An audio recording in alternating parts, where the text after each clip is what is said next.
Wszyscy patrzą na flagowego Bigstera. To on zgarnia nagrody i to on ma być nowym królem budżetowych SUV-ów. Jednak w cieniu tego giganta Dacia szykuje coś jeszcze. Drugi, równie długo wyczekiwany model, który może namieszczać na rynku nawet bardziej niż jego większy brat.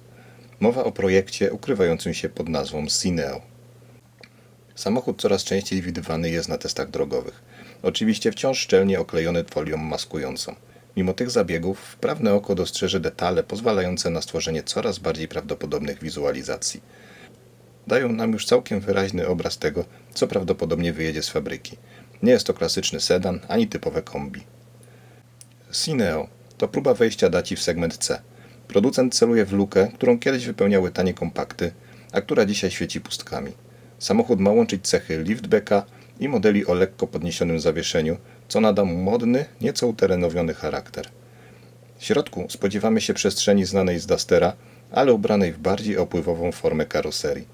To auto dla tych, którzy nie potrzebują SUV-a, ale chcą siedzieć nieco wyżej. Dostaniemy więc coś między typowym kombi a crossoverem. Głównym rywalem, z którym przyjdzie zmierzyć się Cineo, jest Skoda Octavia Kombi. Czeskie auto od lat dominuje w rankingach, będąc modelem pierwszego wyboru dla rodzin i przedstawicieli handlowych.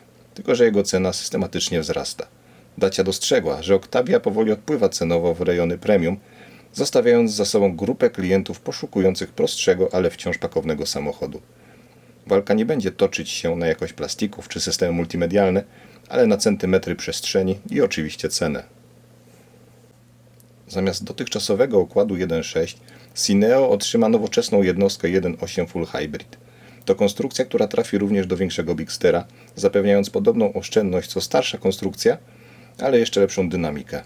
Z pewnością nie braknie zbierającego same pozytywne opinie silnika EcoG zasilanego gazem, ale prawdopodobnie nie będzie to TCE setka, tylko już odświeżony TCE 120 o pojemności 1,2 litra.